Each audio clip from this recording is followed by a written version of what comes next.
Hello friends. I'm sure you would have heard some people use unwanted phrases, or we call them fillers or crutch words in their sentences. Let's say for example, they use you know or understand or like or kind of phrases like this which actually doesn't make any sense being in that sentence, but yet they do it over and over again many times without even knowing it. Hi friends, this is Lavanya, a public speaker, a storyteller and an upcoming author. And today let's see what these crutch words are or fillers are and what are the ways that you can overcome them.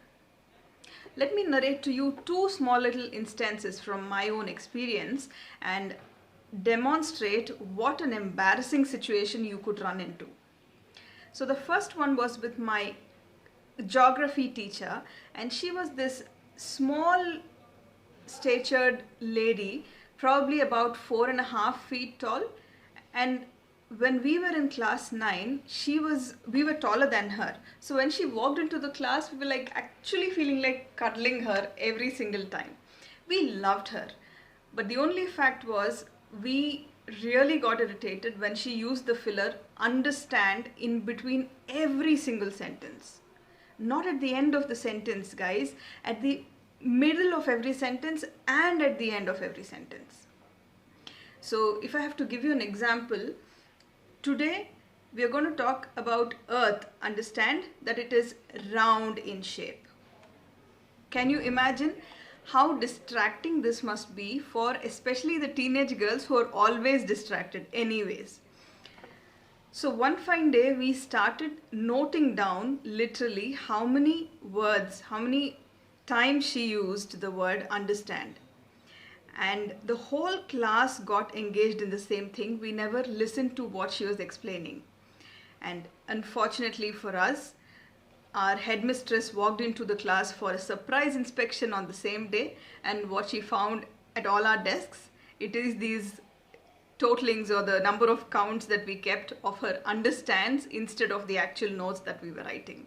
And that was an embarrassing situation, not only for her but also for us. So that's a very, very wrong thing to do, because people very easily get distracted with what you say. So keep it short and keep it crisp without any fillers. The second instance was with one of the managers, my colleagues who I used to work with. And the word he used to use very often was kind of. So when we were in a presentation and he was explaining about the monthly accounts, let's say for example, so this is kind of the accounts for the month of kind of May. There's already 2 times the same word kind of has been used in that sentence.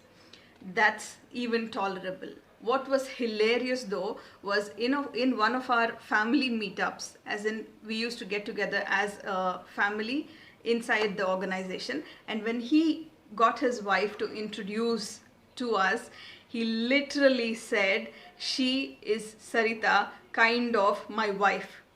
Everybody burst out laughing, and that was the worst nightmare for him ever. So just 2 little things I wanted to show you here as to how we can get into really uncomfortable and embarrassing circumstances if we start using this. Now, how to overcome this?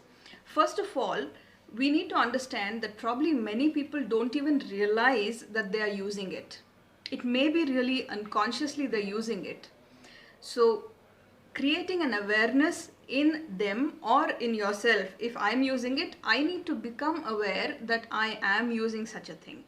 And the best way to do that, guys, is let's use technology, because I am recording this through a phone, and a phone is an easily accessible technology for all of us. So let's just pick up the camera, switch on the camera and start recording just like how I'm talking.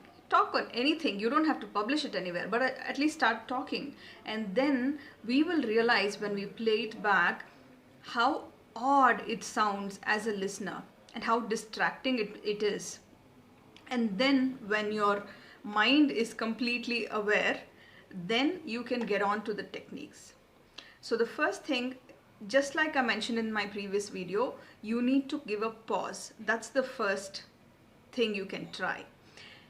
The second thing, and probably a little more complicated thing, would be instead of using the crutch word, give a word there. Let's say, for example, you're using pause as a word, for example. Yeah. So in the same case as my previous manager was explaining, these are the accounts for May, pause. Let's look at what we have today, pause. So instead of using 2 times the phrase kind of, I've used the word pause.